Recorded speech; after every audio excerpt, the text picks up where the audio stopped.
Radio Red de RCN. Grandes audiencias en la hora de la verdad, al oído.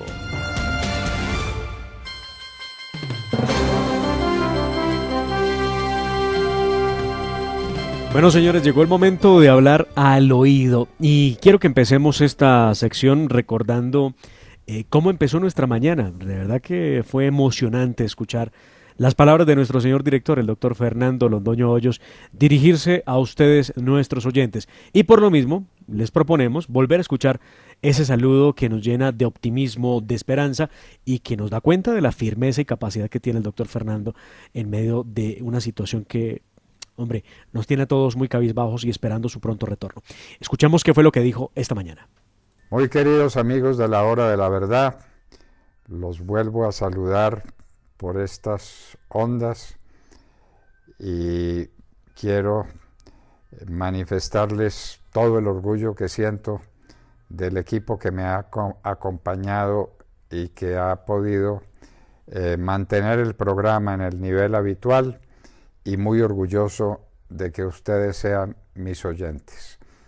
Comprenderán que después de una cirugía como a la que fui sometido, no tenga energía suficiente para estar al aire todavía, pero espero estarlo muy pronto, tan pronto como la próxima semana. Les mando un abrazo muy estrecho y aquí les cedo la palabra a Ademar Córdoba. Pues estas eran las palabras con las que arrancábamos nuestra jornada informativa en la hora de la verdad. Mucha emoción, mucho optimismo, Sergio, Santiago. Maravilloso. Escuchar las palabras de nuestro director. Sí, señor, llena de alegría saber que va en una franca recuperación y obviamente lo estamos esperando, así como todos nuestros oyentes, lo más pronto posible para estar acá. Bueno, entre tanto estamos todos al frente del cañón y con muchos temas por demás.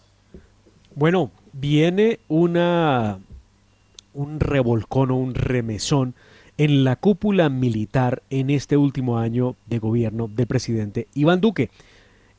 Lo que nos dicen es que todo esto obedece, nos contaron al oído, a que pues las críticas no se hicieron esperar evidentemente por el tema del bombazo en Cúcuta, recuerdan ustedes, contra la Brigada 30 del Ejército, y el ataque terrorista contra el helicóptero del presidente Iván Duque también en esa misma ciudad. Entonces vendrán unos cambios importantes, sabemos que habrá nuevo comandante de las fuerzas militares.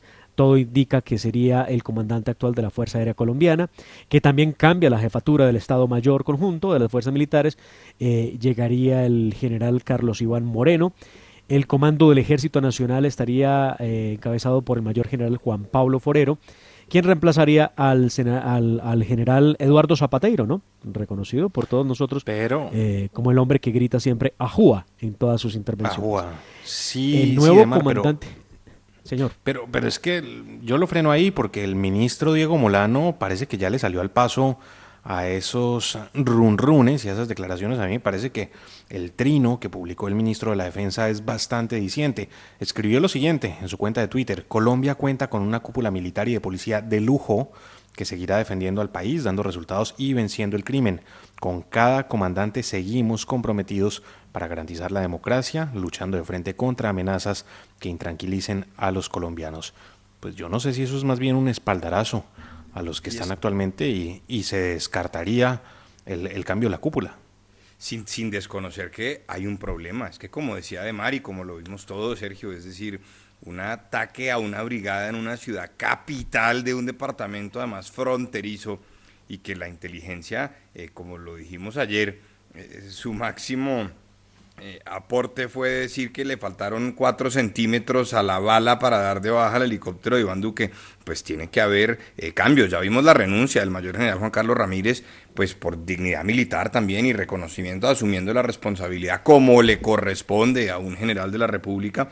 Pero esos mensajes que a veces son contradictorios a uno lo ponen es a dudar mucho, Sergio Ademar. Es decir, hace 15 horas estaban diciendo que seguro venían cambios, luego el ministro dice que respalda la cúpula militar. Si ustedes me preguntan a mí, yo sí creo que pues es un tema que merece un estudio muy riguroso para tomar decisiones, pero lo cierto es que parece haber una crisis en la inteligencia de las Fuerzas Armadas y el Estado. Demar, Sergio. Y da cuenta de ello lo que mencionábamos con Demar hace algunos minutos, precisamente a propósito de los migrantes ilegales que ingresaron al territorio nacional y de los que hay al momento alrededor de 10.000 en el departamento de Antioquia. Lograron cruzar por el Amazonas, por el sur del país, 10.000 personas y nadie se dio cuenta.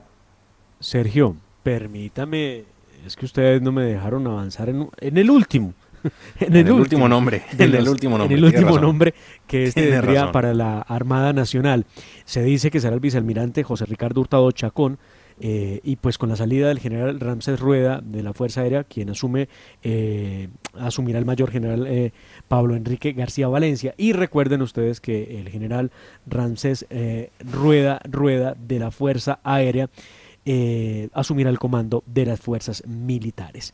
Entonces, pues, esta es lo que se dice, al oído nos cuentan, que el 7 de agosto asumirían estos nuevos hombres a comandar nuestras fuerzas militares. Vamos a ver, veremos.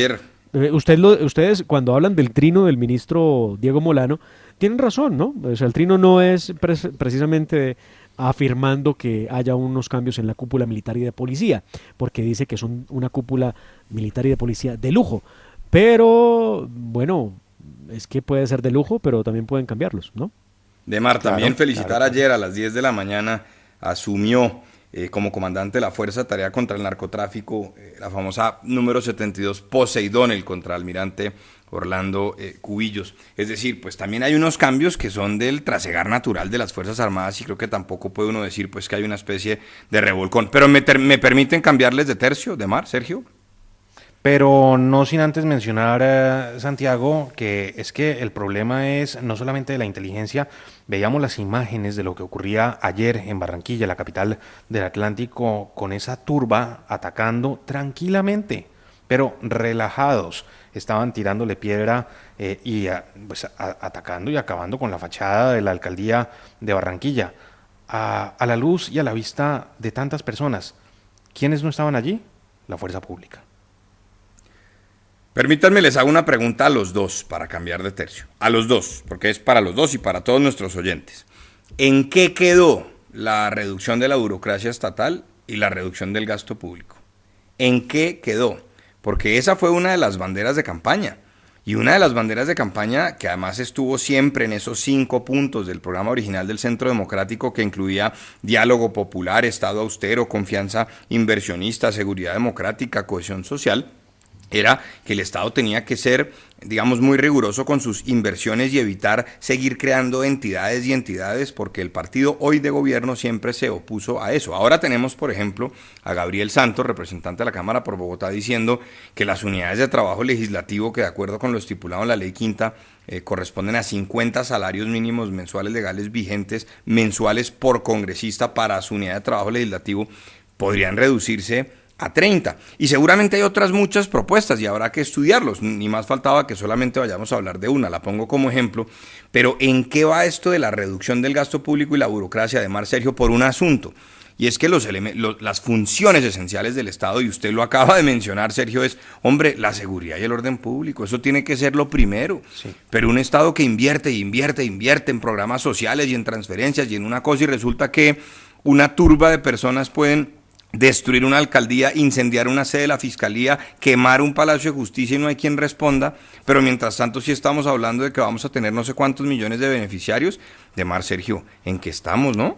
Y con lo que vale además hacer todas esas reconstrucciones. Mire, ante la pregunta que pues de en qué quedó todo este recorte, la reducción del gasto público, yo me atrevería a responderle que todo quedó reducido a un decretico.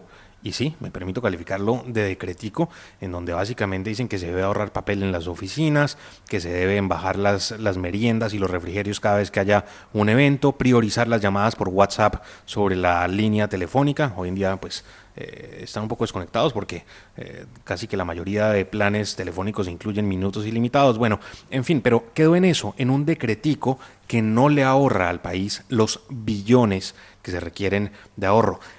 Propuestas como la de Gabriel Santos, el representante de la Cámara por Bogotá, van en un buen sentido, me parece a mí.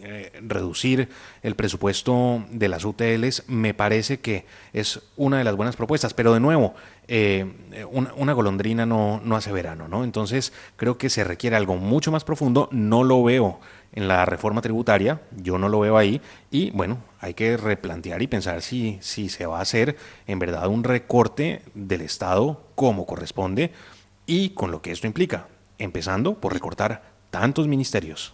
Y con un agravante, Sergio, de Mari y todos los oyentes, que me parece a mí, es que fíjense cómo las banderas que la izquierda va a promover para el año 2022 son las mismas que en 2014 y van a tratar de alegar que son las mismas, porque esa bandera de menos impuestos, mejorar salarios, mejorar competitividad, economía naranja, como ha sido tan efímera, se dispersó en el camino, pues ahí tenemos ayer en el Tambo Cauca el alto consejero para la reincorporación, Emilio Archila, diciendo: por favor, no hagan del acuerdo de paz una bandera electoral. Perdón, doctor Archila, esa es la democracia. Y si el gobierno no ha tenido comunicación asertiva y si el gobierno no fue capaz de promover los programas para los que con los que lo eligieron, pues evidentemente la oposición va a tener esa bandera otra vez.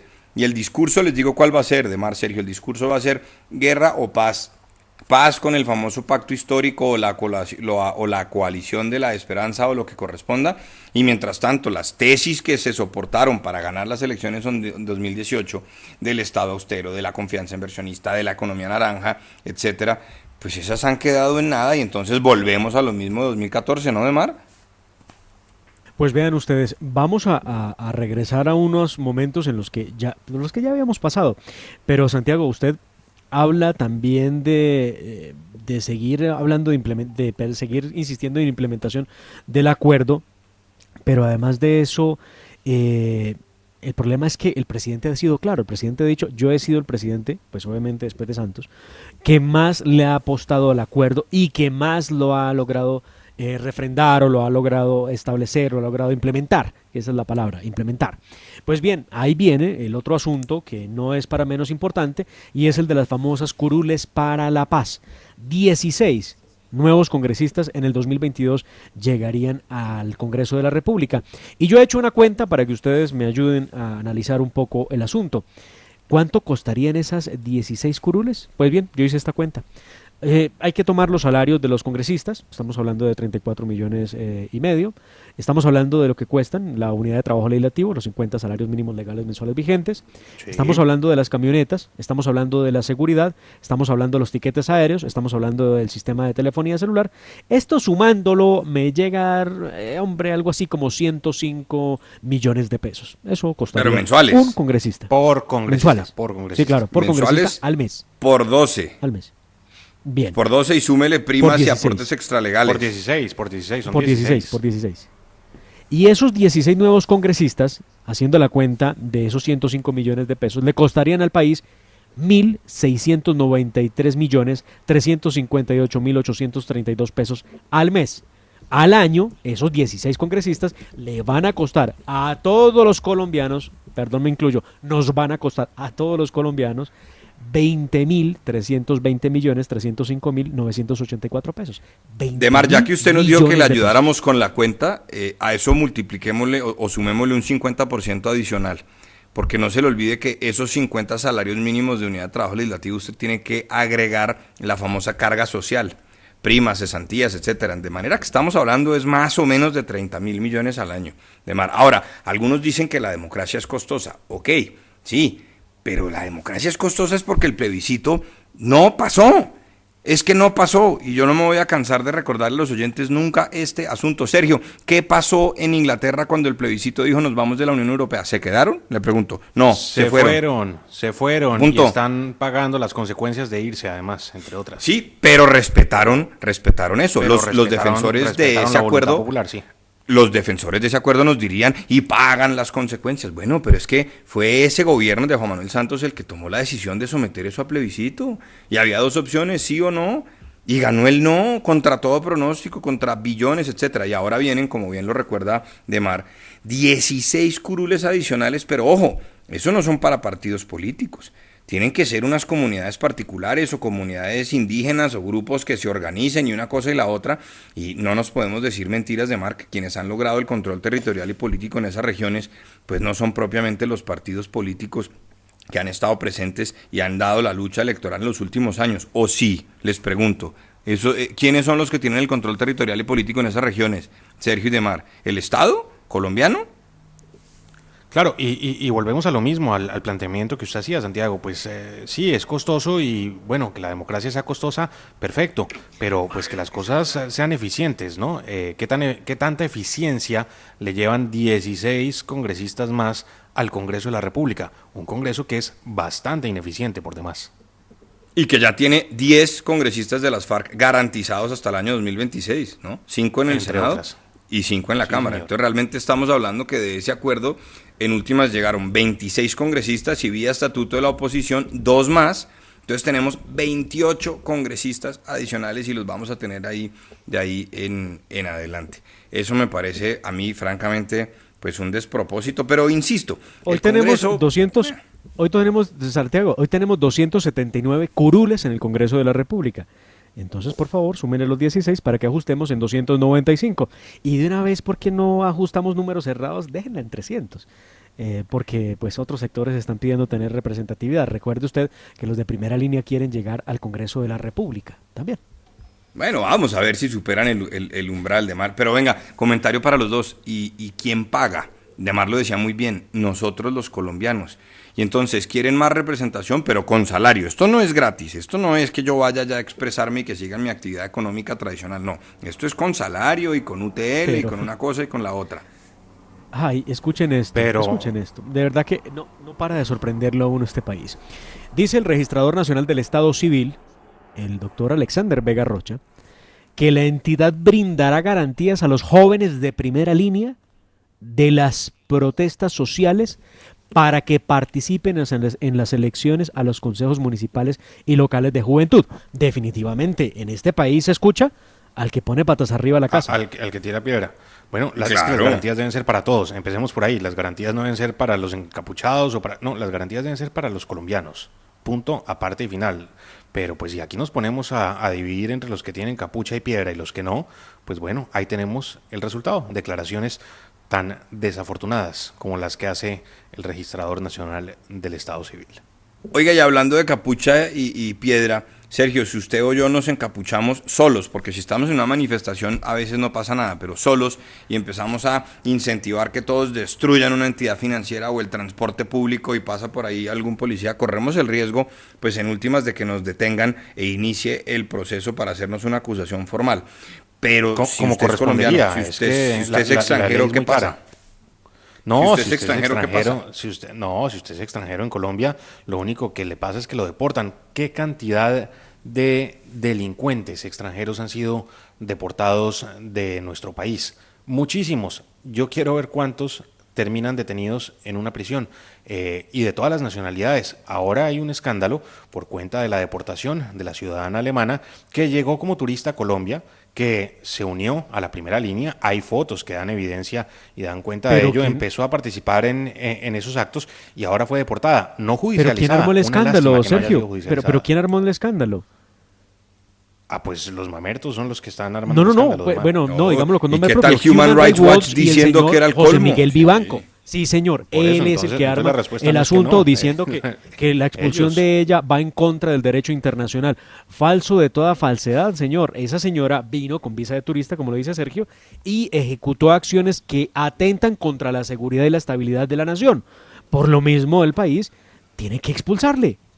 Sencillo, Sí, pero sí. vamos o más la allá. podría, o Demar la podría judicializar, que es un poco en el sentido en el que va la pregunta Que debiera de ser, Santiago. sí, y es, debiera ser, La debiera deberían judicializar. Si Es quiere que, a estar en ver, Colombia, Sergio, perfecto. vaya usted a los Pero, pues, Estados Unidos y enfrente agarre un a proceso piedra penal. un Walgreens. Vaya usted a Estados Unidos y agarre a piedra un Walgreens. No lo A ver. deportan, lo detienen. Pero vamos Sí, más pero allá, se va vamos más preso.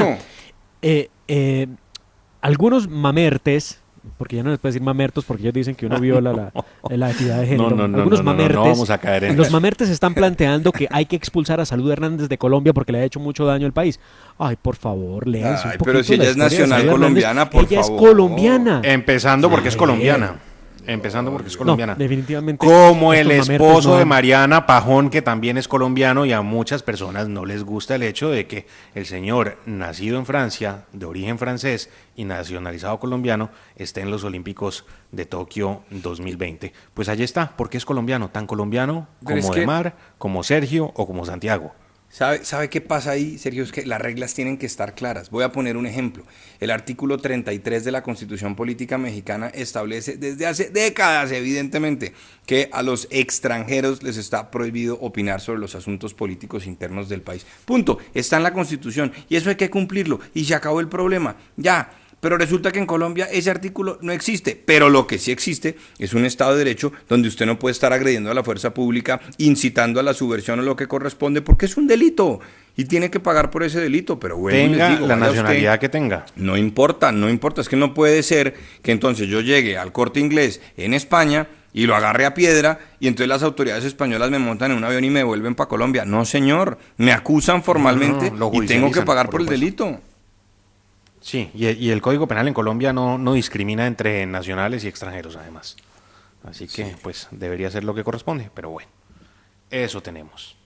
Bueno, señores, y tendremos noticias de cómo avanzan las coaliciones de cara a las presidenciales, pero se las cuento al oído más tarde. Ahorita vamos con nuestro maestro columnista, el doctor Montaner. ¿Les parece? Así Sí, es. señor, y hablábamos con ustedes Al oído. al oído.